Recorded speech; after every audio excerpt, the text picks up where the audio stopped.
Fire, fire, fire. What happened? Why does everyone hate Lego now? It's too expensive.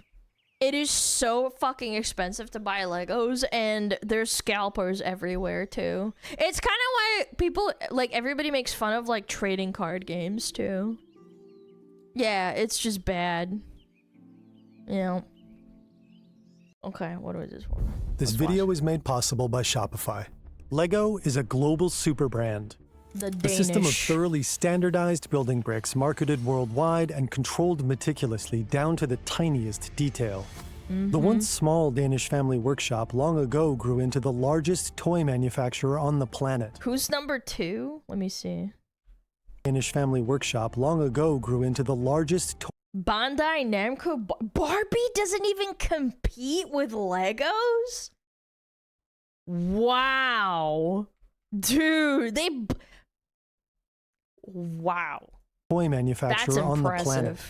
A multi-billion-dollar Bandai company Namco with is decades of Gunpla? nearly I guess non-stop so. revenue growth. Yeah. But alongside that success, They're something targeting kids and adults, and then their parents are probably like just buying it just to play with it. else has been Hasbro growing. isn't there? Frustration. For toys? More and more No. fans are accusing Lego of abandoning its roots. Overpriced licensed sets. An Yeah. increasingly aggressive branding policy. Oh, An army of lawyers dude. ready to pounce. Color inconsistencies. Declining quality. Yeah. One That's of what the happens questions when that you're I get a publicly lot is traded. that Lego keeps increasing prices and decreasing quality. Needless to say, Absolutely. this set was definitely overpriced. Lego in 2025 reached an all-time high regarding prices. Is Lego getting too expensive? Yes. How did Lego get so big? And why are they suddenly getting so much hate?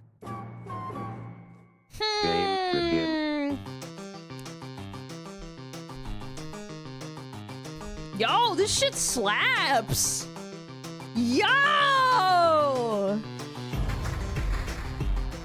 Yo, this is like actually so good. This is high quality production.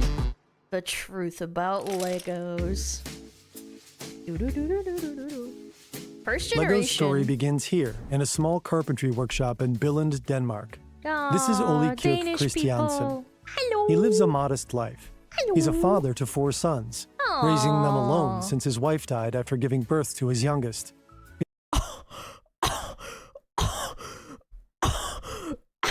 What? It's the 1930s, during the Great Depression, and life is tough. Business is slow and money tight. But Ole doesn't give up and starts designing wooden toys. His miniature products start to sell, That's cute. well enough that he ends up shifting his Late entire 4X and business to died, making yep. them. Such is life, I suppose. In 1936, he picks a fitting name for his thriving enterprise. In Danish, "leg godt" means play well, Lego. a phrase which ends up becoming Lego. His sons Lego. are always at his side, helping out wherever they can. Aw, One of them is thanks. especially involved, Gottfried. He quickly Gottfried. becomes indispensable. At age 12, he's already keeping the company's books. At 14, he quits school and becomes an apprentice carpenter. Aww. Over time, he gets more and more involved in the family business. Then What a World War good II kid. breaks out, but Lego holds up surprisingly well. In dark times like kids still need to play when they're stuck inside and seeing bombs drop. Yeah, these, children need toys more than ever. yeah. To In the feel 1940s, Ole begins Morale. experimenting with a new material, plastic. After the war, he buys a British injection molding machine. He's curious what he can do with it and starts playing around. The machine comes with a set of sample pieces, including these stackable building blocks. Huh? They were designed by a British toy maker named Hilary Page, founder of the company Kittycraft. Kittycraft. He Minecraft, Kittycraft. also holds the right to the design of these studded bricks. Ah. Ole is fascinated by them. He makes a few subtle tweaks. He straightens out the rounded corners, flattens the studs on top, and slightly adjusts their size. Then in 1949, he and his family Building released the first brick set of Legos. their own, the Weird, shitty so-called Legos. automatic binding bricks. Ole designed them to be a well-made, durable, and well-thought-out toy at a reasonable price. Not a Do you think this guy is pissed now at what they've done to his brand? luxury item. Since Page's patent only applies in the UK, Oli's set isn't violating any Danish laws. I bet he is. Like, if I did Evidently, that, LEGO and took I found out, inspiration I'd from be toy pissed. bricks designed by someone else. But fast forward 70 years, the company is mercilessly sending cease and Cease and desist. letters. The guy made a thing that was like a mold that was already patented and slightly modified. It. Man, so fucking scummy, dude. To anyone attempting to do the same. Passt mal auf. Ich habe einen Brief bekommen. Oh! Deutschland! This video, we talked to German content creator Thomas Panke. He runs a popular YouTube channel about building brick sets and has become one of LEGO's fiercest critics. He actually started He's out so fucking based for that. Just some fucking German nerd. as an official LEGO retailer. His original Wow. logo featured a studded brick silhouette. This But when he shit's tried to serious. register it as his own trademark, LEGO's lawyers can't came do knocking. that.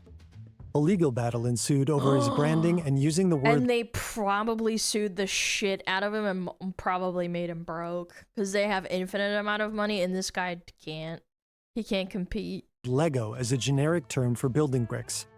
He was eventually forced to change his logo and walked away from working with the company. Fucking scum, dude. Actual scum. Like Generally, Nintendo. LEGO yeah. doesn't want other manufacturers of interlocking plastic toy bricks to use the word LEGO to advertise their products. If the name were to become a generic term for these bricks, including low-quality ones, then that could damage the company's reputation. LEGO might no longer be able to clearly set itself apart from its competitors. Also die wollen ja alleine. Well, yeah, because your fucking product quality has gone down so much that your crap is crap. Yeah, you're literally 1-to-1 sein at im this Markt. point. Und dann möchtest du nicht, dass andere auch Lego genannt werden, dass man Gattungsbegriff ist, sondern man möchte die Einzigen sein. In a worst-case scenario, LEGO becoming a generic term could cost the company its trademark protection. So LEGO doesn't just go after YouTubers. They also Go sue after other businesses. everyone. Yeah. A Dutch manufacturer of concrete blocks described its studded Yo, the Danish and the Dutch hate each other though, low-key. block system as comparable to LEGO bricks on its website. LEGO noticed and sued in 2025, Yep. explicitly demanding they stop using the word LEGO in connection with their products. Promoting anti-terror. What? Using the word LEGO in connection with their products. What? The construction company argued that LEGO suffered no real damage. After all, no 8-year-old child had ever been spoiled by his parents with a 2,500-kilo concrete block because they had asked for LEGO. But a Dutch court eventually ruled in LEGO's favor. The construction company can no longer use the name LEGO on its website. No. LEGO is doing everything in That's their a power to false protect their brand. equivalency, Other bro. YouTubers we talk to think you can't blame them for operating just like any other large company. This might not sit right with some, because they still view LEGO as a traditional family business, responsible for cherished childhood I think that's a nostalgia bait too. memories. But in truth, the company long ago transformed into a global corporation, with an appropriately sized legal team. Yep. With billions of dollars at their disposal. They can bully anyone with money, even if you're in the right. Or they For can drain your decades, balls. LEGO has fought to control its identity while turning into this empire. It's a dilemma modern founders face too. How do you scale sustainably while staying in control? That's where today's sponsor, Shopify, comes in. Sell where people shop by tagging Blopify. or linking products with just a few clicks. We personally started using Nintendo Shopify and over them 5 sue years each ago. other? That we would built be the online funny. store of our clothing brand on it, long before they ever approached us to partner. And it was a game changer. We love their dashboard and the amount of Game digestible data it changer. offers. Their new launch, Sidekick, makes operating our store even easier. And it's great that we can offer Shop Pay. Customers see the purple button, tap Yeah. once, and they're done. Yeah. Grow in your own terms Yeah. with Shopify. Yeah. If you're ready to get started, go Yeah. to shopify.com/fern or scan this QR code. Yeah, yeah. Back to LEGO, Yeah. a now fully fledged, lawyered up megacorp, which Megacorpos, hasn't always yeah. been like this. No. By the Second 1950s, gen! Oli's son Ooh. Gottfried is taking over more and more Gottfried. responsibility at the company. He officially renames the product Lego Bricks, Lego. and he comes up with a groundbreaking idea. Cute. Back then, their bricks still looked like this. They're now completely hollow and have these little slits on the side. They can be stacked, but don't actually interlock. Taller towers could still collapse easily. So Godfred incorporates these little hollow tubes into the brick's underside. Cute. On January 28, 1958, he files a patent for the new design. The side slits disappear as well. The Lego brick as we know it today is born. Yeah, getting those suckers apart is such a pain. A few weeks later, Godfred's father Oli passes away. No! But the founder's death doesn't slow down the family business. If anything, this is the 07. moment Lego really starts taking off. Ah. Godfred pins down the 6 guiding principles of Lego and distributes them to retailers. The toy has to be compact, reasonably priced, and durable. It's meant to be Are these guys the sons gone too?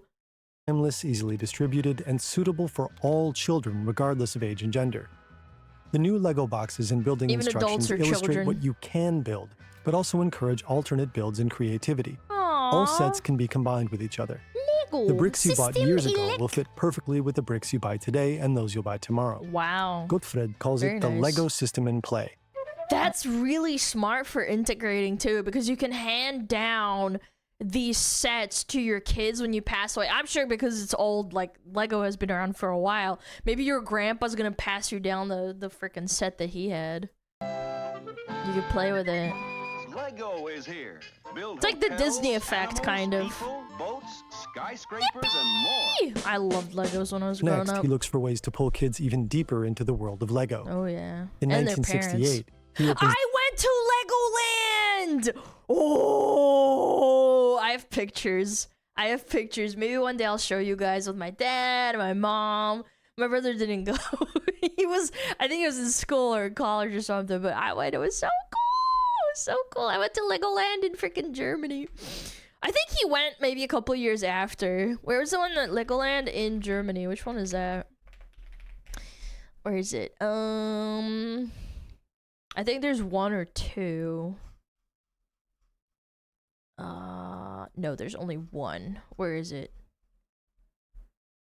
Kleinkutz. Yeah, it's near where I used to live. It was like a couple of hours away. It was like north, south, east, west of Munich and east of Stuttgart. Yeah, I went to Legoland. It was awesome. the first Legoland park in Billund. Yep. It's a passion project for It's him and a Billund. milestone for the brand. He also expands his vision of Lego's audience. Very cool. So far, the company has been primarily targeting kids in elementary school. Oh yeah. But in 1969, Lego introduces the Duplo variant for younger children. It's the same system, only with bigger bricks. Godfred believes that Cute. kids don't need endless amounts of toys.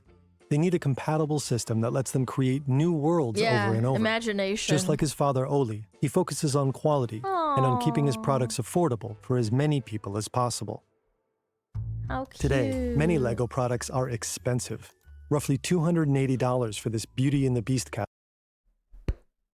Yo, what? Yo, bro, even VTuber merch isn't that expensive. $330 for a river steamboat. What? Almost $700 for the Titanic.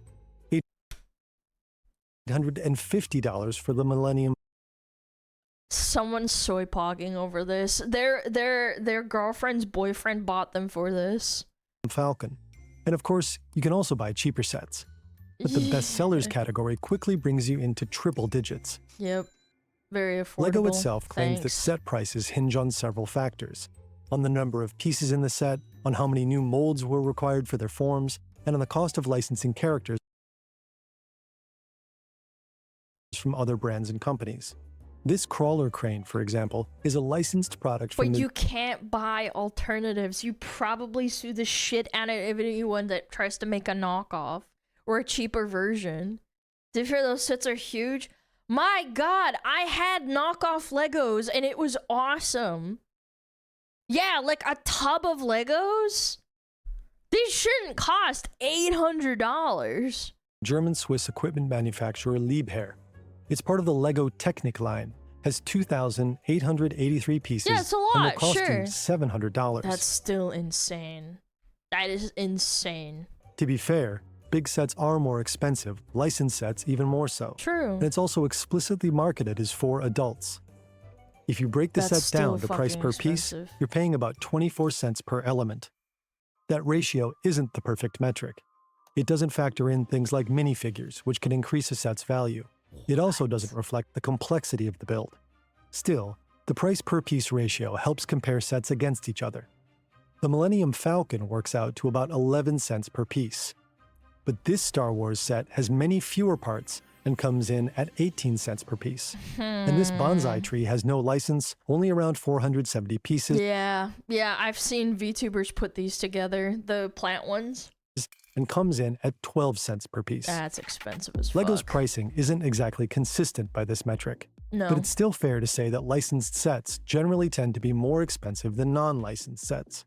And, on average, are DBD DLCs that are licensed more expensive than the non-licensed ones? I don't think so. I think they're all priced around about the same. No, but you have to use their currency. But that doesn't make it inherently more expensive, though. Yeah, like if there's 2 survivors and a killer, if there's 2 survivors and a killer in a non-licensed set, it still costs the same. I feel like that's just bullshit, I'm not gonna lie.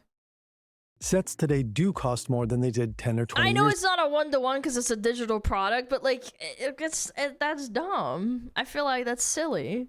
Ago. But the average number of pieces has also gone Put up. money for license. Adjusted for inflation, LEGO's That's average different, price per though. piece has stayed relatively stable.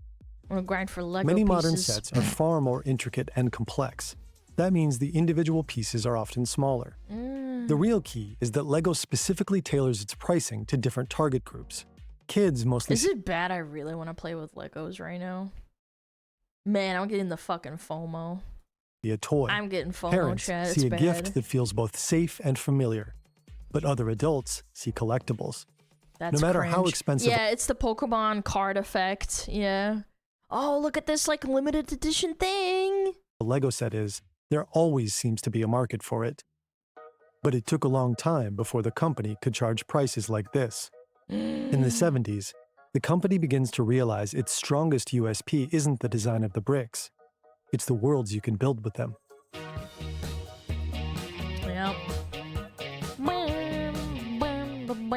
Gottfred's son, Kjell Christiansen, will be the one to turn LEGO into a globally competitive brand. Like his father, Kjell grows up inside the family business. He also ends up gradually taking on more and more responsibility. And during the 70s, he comes up with one brilliant idea after another. Up until now, LEGO sets have been rather simple. The product range consists mostly of houses and vehicles. But now, Kjell introduces themed sets, entire worlds for kids to dive into and get creative.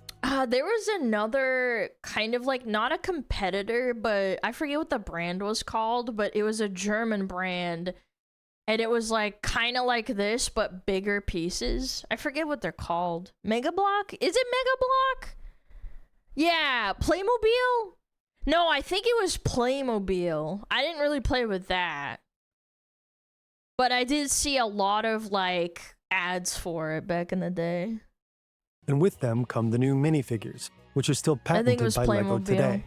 They're LEGO's answer to German competitor Playmobil. I literally not pre-watched. I swear to God. The minifigures instantly make every build Dude, feel more I was alive. surprised they didn't get You sued. can fly through space with the Space Cruiser.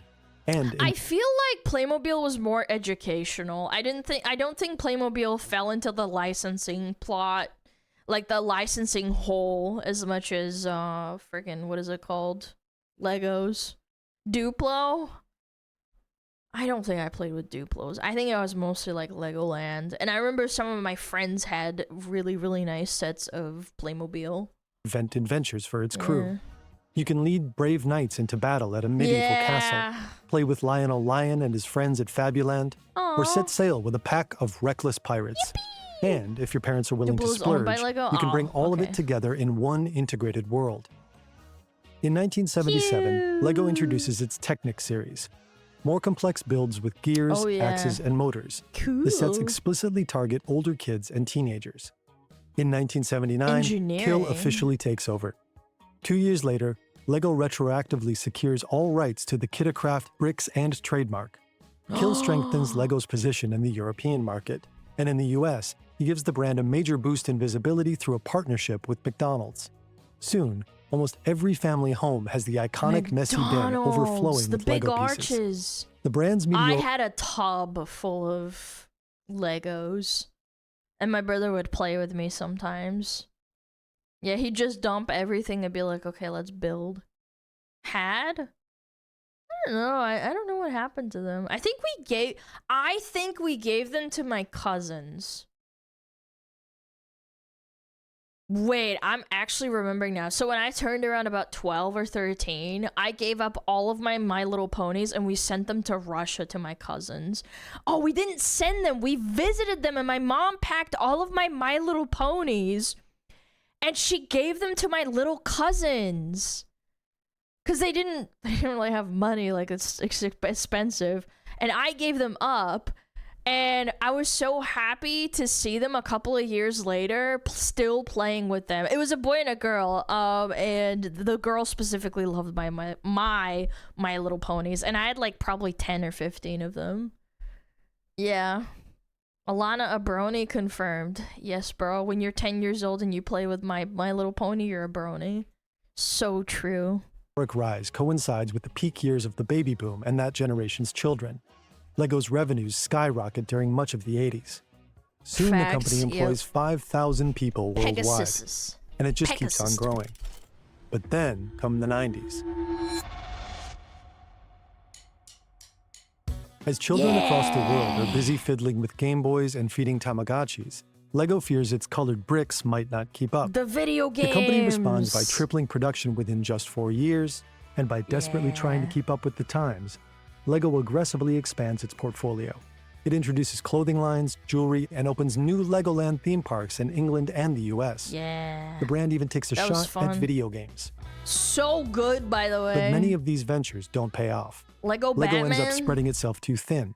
Too many product lines, soaring production costs. Click it! And the US. I'm gonna throw up. I have probably not thought about those in years. Brand even takes a shot at video games. I forgot about those. I begged my parents for them. But many of these ventures don't pay off. Lego ends up oh my god, I just like my brain just unlocked. Spreading itself too thin. Too many product lines, soaring production costs, plateauing sales, and declining profits.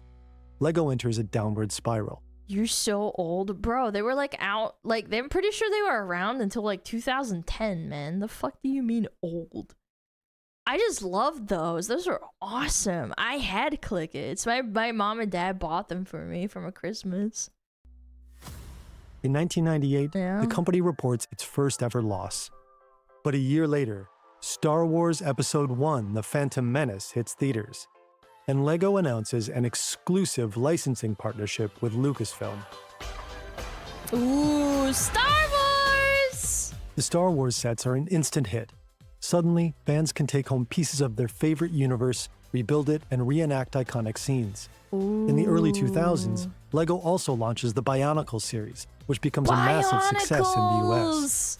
I remember seeing them on Cartoon Network. That was so cool. The company also introduces new products that many users feel are too simplistic, like the Galador series. The figures are composed of just a handful of parts.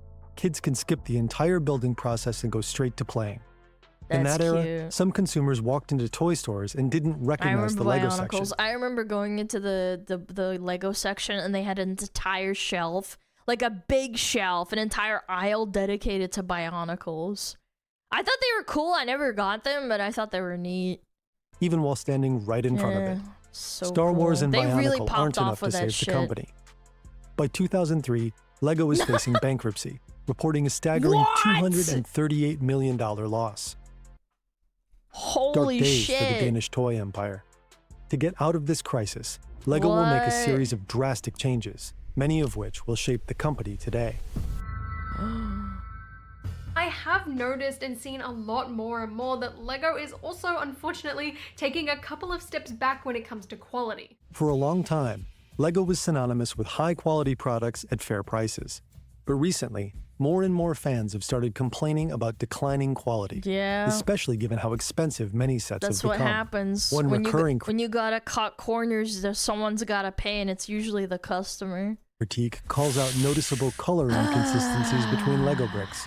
His darn eyebrow. It's the wrong color, and I'm telling you, on camera, it looks about the same as it does in real life, and to me, that's just really unacceptable. Ew. Lego says these variations can occur because the company is recycling old pieces to become more eco-friendly. Others are frustrated by sloppy or downgraded minifigure prints. Recycling's all well and done, but there's no excuse on the colors being off. What the fuck are we talking about? I feel like majority of the minifigures have definitely been there's no quality control. Down. Yeah, it's Some cope. fans feel the company is cutting corners in the wrong places. Yep. This Star Wars command shuttle costs $70 and could easily fit 2 minifigures, but comes with none.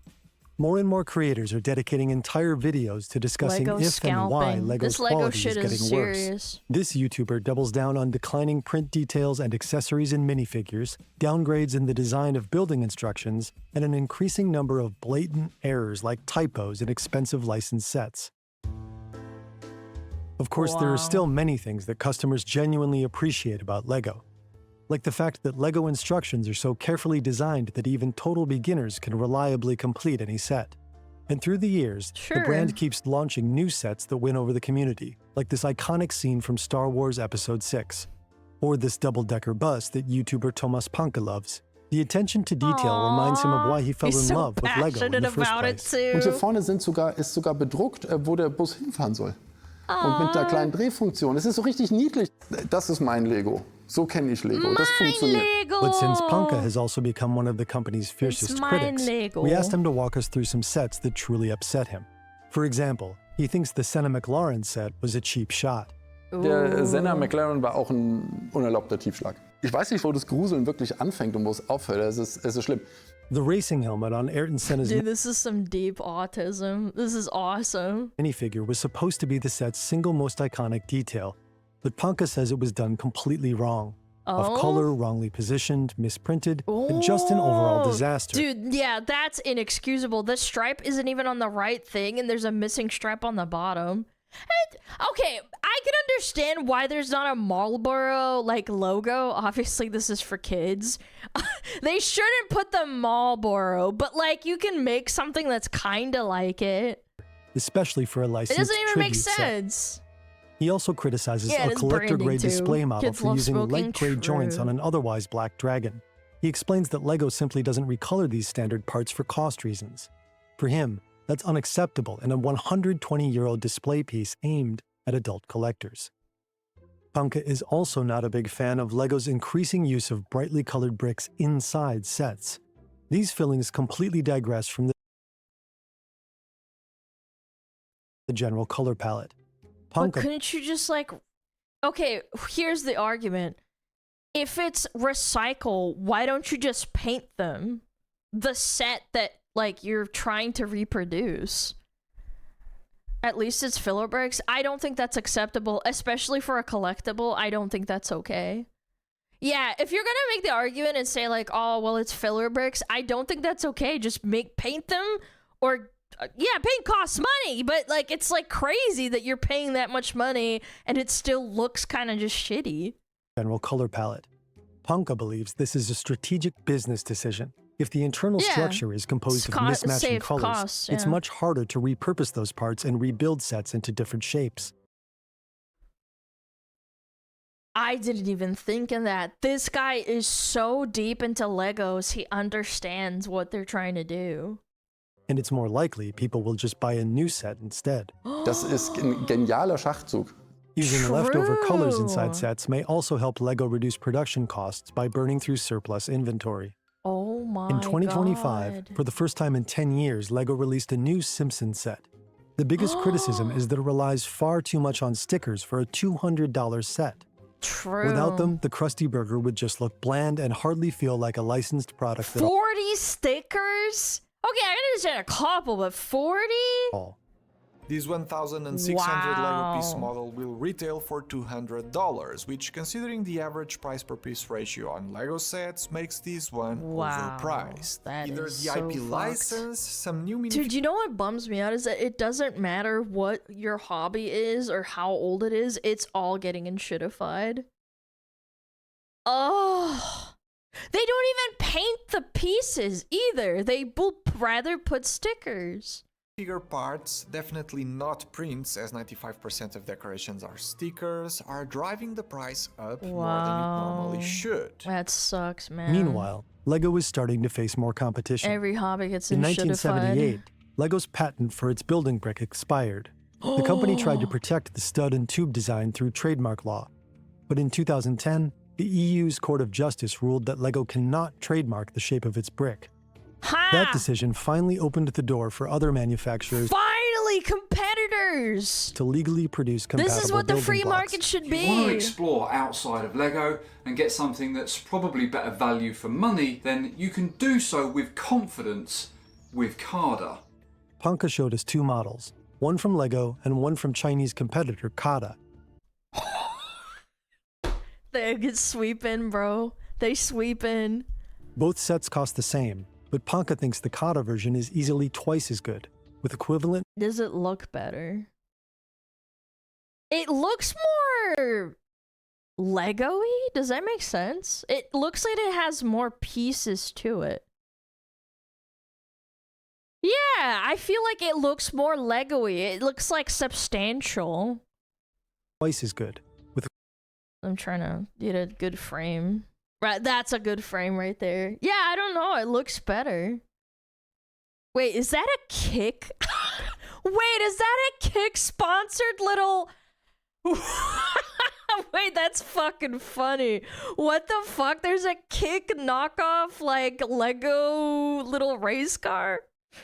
Kick sponsors one of the teams? Okay, that's kind of cute. That's With kind of equivalent cute. material quality, but far more It's an attention to actual team. Formula I had no One idea. I detail. was like, what the fuck Und die is Leute that? bevorzugen das gegenüber dem.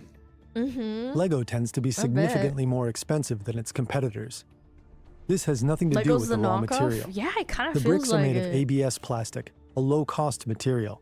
According to Lego's 2024 annual report, cost for raw materials accounted for less than 20% of all expenses. Lego says its higher prices mainly stem from unique molds, special colors, complex product lines, and of course, licensing fees for many of the brand's flagship series. Parts of the community criticize Lego for perhaps focusing too much on marketing and too little on actual product development. Yeah. And the numbers seem to back that up.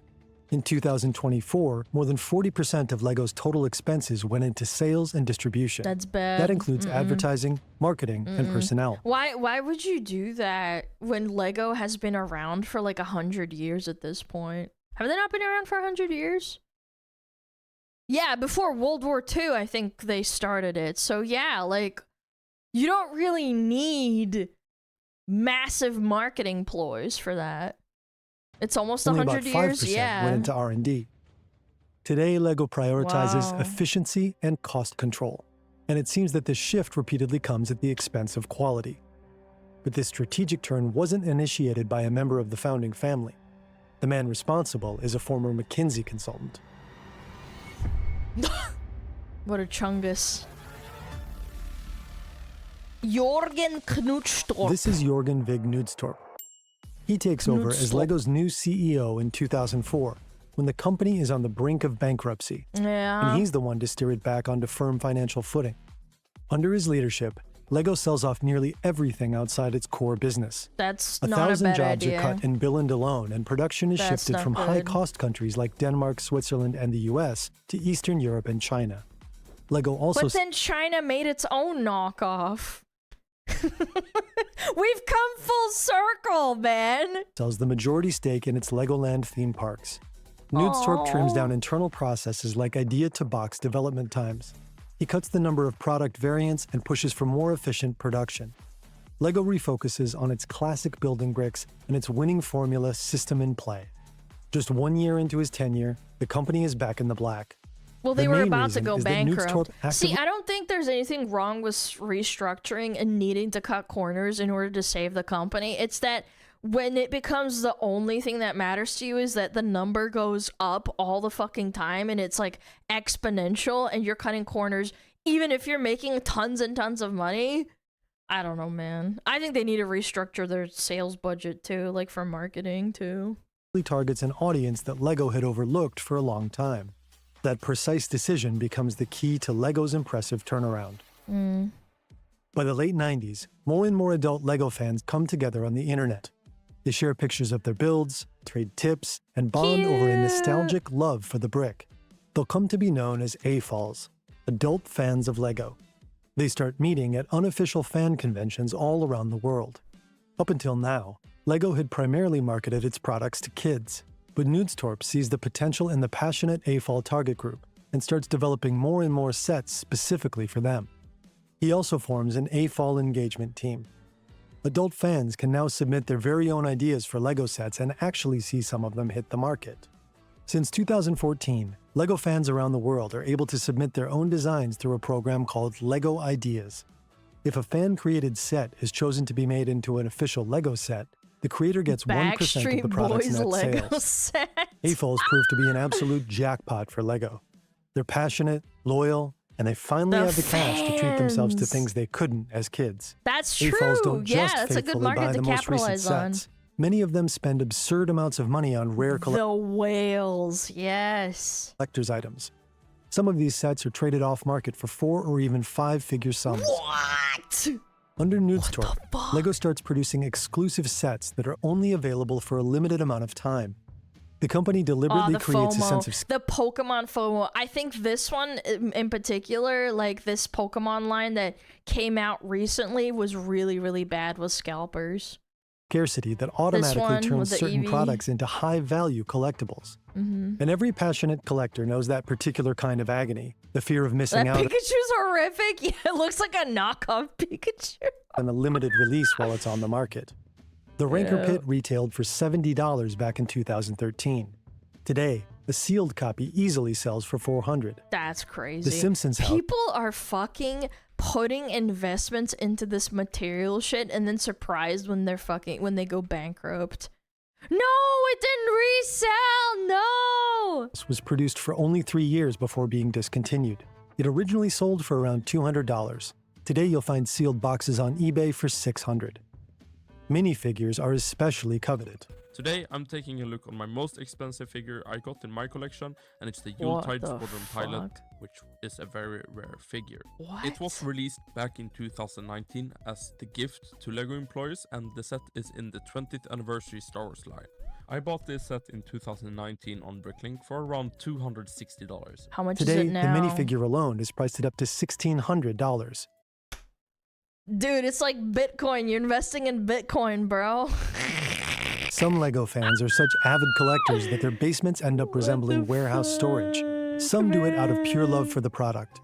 Others are quietly hoping that one of their sets will someday skyrocket in value. Yeah. There are entire videos Which about is so dumb. You're such an idiot if you do that. Okay, if you want to collect it for fun and you love LEGO and like whatever the fuck, I can't judge you for that. I collect freaking VTuber shit. I do the same thing, but I don't fucking invest in it hoping that it's gonna become like my ticket out of fucking poverty or something. That's fucking sad. Yeah, like, oh, I'm gonna invest into this LEGO Batman and I'm gonna resell it in like 6 years for $1,000. treating LEGO sets as investment assets. Yeah, it's like collecting Magic the Gathering cards in the hopes of reselling them for thousands of dollars. It's dumb. I hate that Licensed shit. sets have been crucial to LEGO's success since the early 2000s. Yeah. But Nudstorp exploits that strategy even further. Year after year, the company keeps adding more licensing partnerships. The CEO banks on the star power and built-in marketing of these partner brands. And it's not just pop culture.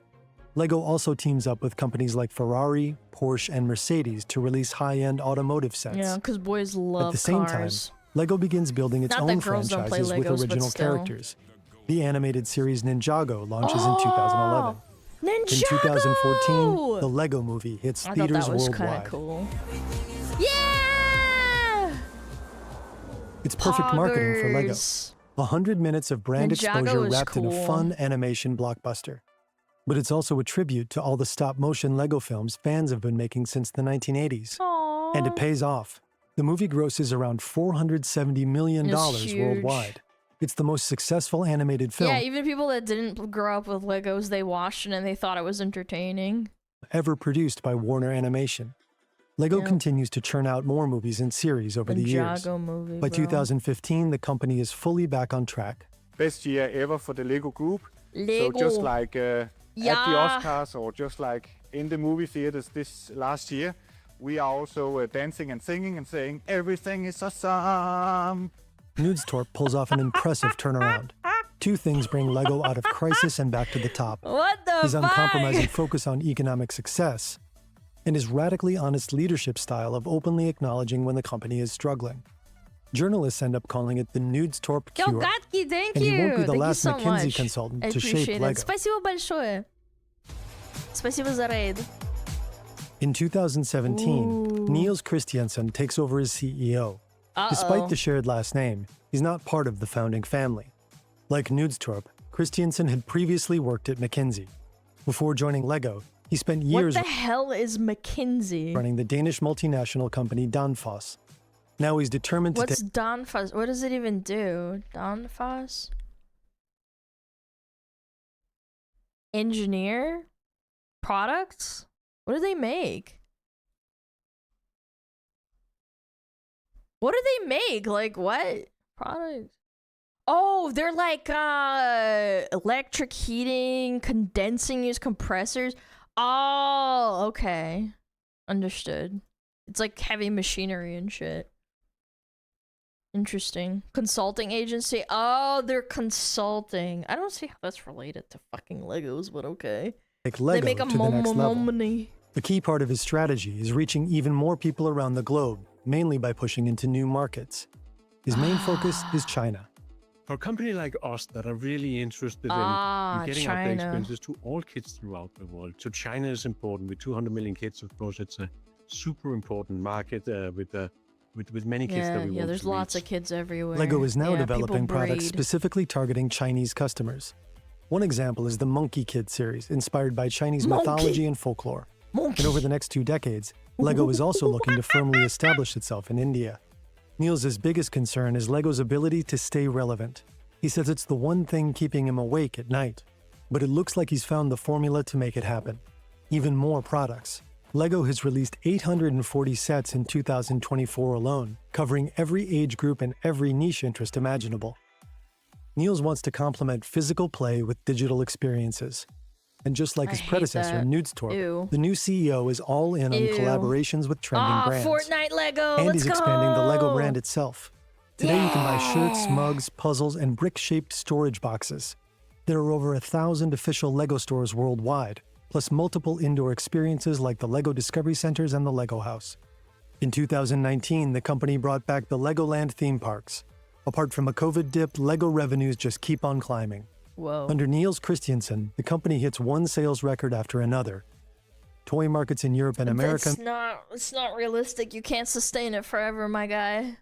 may be in decline, but Lego continues to thrive.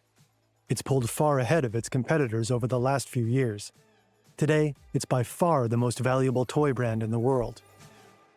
While Lego's executive team is probably The quite investors happy are about all super this, happy, bro. many long-term fans are drifting away. Yo, Gooman, thank you to Criticism from 10. both customers and Appreciate it. fans has only grown louder under the new CEO. Lego's prices feel too high and sometimes random. Overall product quality appears to be declining. And to many fans, it feels as if Lego is now focusing mostly on new target groups. Many believe that Lego's success relies not so much on the quality of its current products, but more on the cherished childhood memories associated with Yeah, the well, nostalgia is an insane thing. That's why people keep playing crap video games too. brand. We reached out to Lego for comment on all of these concerns, but never heard back. Lego doesn't You just sell think they're toy gonna bricks. give you the time of day? It sells a feeling. Almost no other fuck. company in the world is so effective at monetizing nostalgia. Disney's a really great example of that. You get the kids, they grow up into adults, and then they can't let go of their nostalgia, and they want the kids to relive the nostalgia that they had, and they also get to experience it alongside of them. Literally, one of the ads right here was a woman playing with her little daughter. Yeah, like, it's just, it is what it is. Yo, Kuma, thank you the 5 gifted. Thank you so much. But what nostalgic feeling will future generations of customers associate with LEGO? So much. Maybe it'll be their own movie and TV show heroes. And maybe strong licensing deals will forever be enough. Or maybe not. I don't know. I don't know. I didn't know this LEGO stuff was that freaking deep, bro. I had no idea. That was a good video. Thanks, Fern! Go check him out. He does really, really good little mini documentaries. Yeah, a little rabbit hole. Fire, fire, fire.